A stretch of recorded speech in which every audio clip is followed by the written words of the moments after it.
Hey, what's up everybody? My name is Zelkenon and welcome back to another episode of Smite Super Builds, and here we have Thor. It's been a little while since we've done Thor. Thor was actually episode 36 if I remember correctly, and since then he has undergone many changes, more so of just the way he looks. He got kind of retextured and whatnot. You can see it looks way more detailed and better.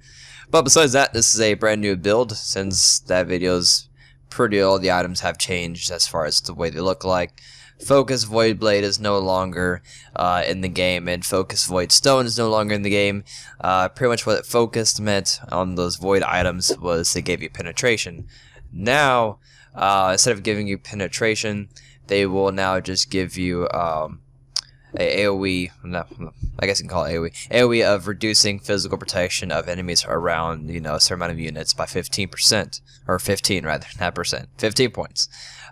This goes for the same for the Void on the magical side, so it still acts as penetration, 10 less points, but you had to be close to them, so you wouldn't get this on a ranged character, obviously.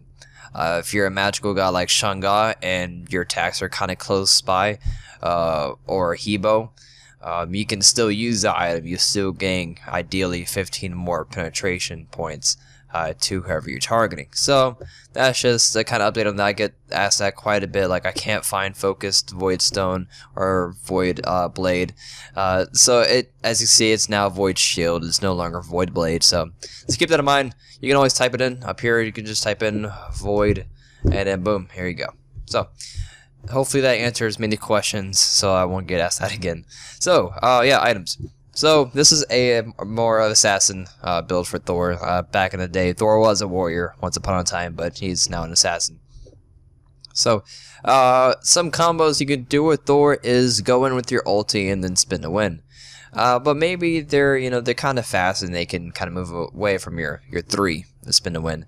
So once you land on them, if you do land on them, you will stun them, of course. If you don't land on them, you can pop a Fueling Curse, you can slow everybody that's around you, and then pop your 3, and then you should be having a much easier time spinning to win with your 3. If not, I would not get this. If you're jungling, of course, get the Hand of Gods. So it's really up to you. This is just an option. Just a little tip, but some people may not know. He has no CC immunity besides his ulti, which does take a little bit to charge up, but you will be CC immune. So once you dive in with your ulti or with your 1 or whatnot, and you need to get back out, yes, you can use your 1 to get back out, but sometimes you may be CC down and you can't use your 1 again after you throw it, or you can't throw it at all.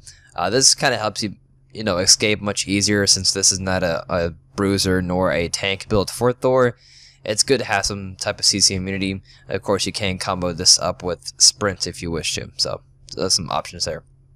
We're going to go with Warriors Heavy because we want to do a lot of just overall damage, and you see what I'm talking about here. So we're going to go with Warriors Heavy with the penetration, help get closer to true damage. Don't worry, we will have cooldown reduction, as all assassins generally should have. We're going to go Joan Trath for that 25%, more penetration, more mana to complement the cooldown reduction that we're going to have in this build, and a lot of power, plus 40. And this is where the power and cooldown reduction I was talking about. Hydra's Limited. It is kind of pricey, sitting about $28.50, sort of pricey, but it works out really well for Thor with a plus 50 physical power. That's a lot of power. That means our abilities do a lot more damage, and the 15% extra cooldown reduction brings us to the cap of 40% cooldown reduction. So we can use our ulti every 54 seconds, and our abilities under 8 seconds. You see that in a bit here. Also, the passive works really well. For 5 seconds after using an ability, your next basic attack will deal an additional 50% of your physical power as physical damage. The effect applies every 4 seconds. So you can ulti on somebody, spin around on them, and then your next basic attack after your spin ends will hit extra hard. That's always good to kind of finish off people, since typically that combo ends people's lives. It's always good to have.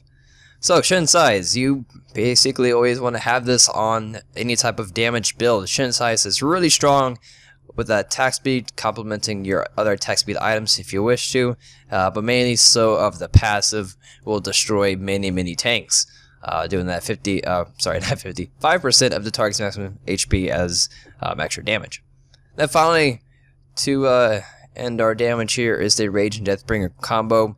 for, of course, the more crit chance. If you're not really worried about critting with basic attacks and you're more of an ability power guy, you know, just go for more ability power by getting more physical power, if that makes sense.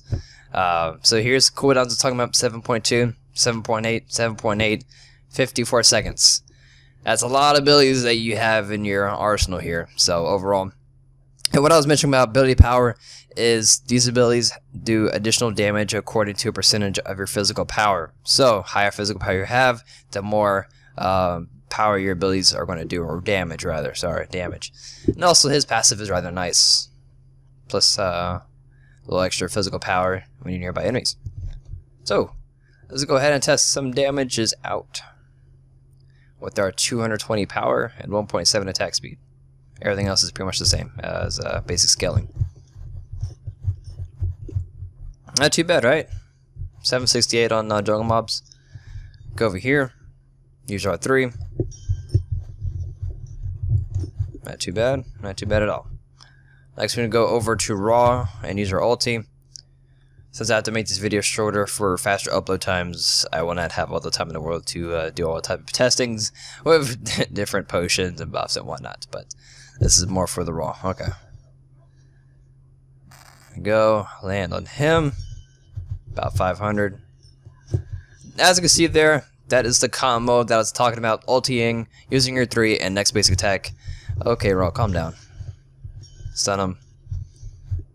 And beat him up with that. Yeah. It's a lot of fun, and then you can always get out with your 1. So, yeah, this is it. Thanks for watching, and I'll see you guys later. Peace.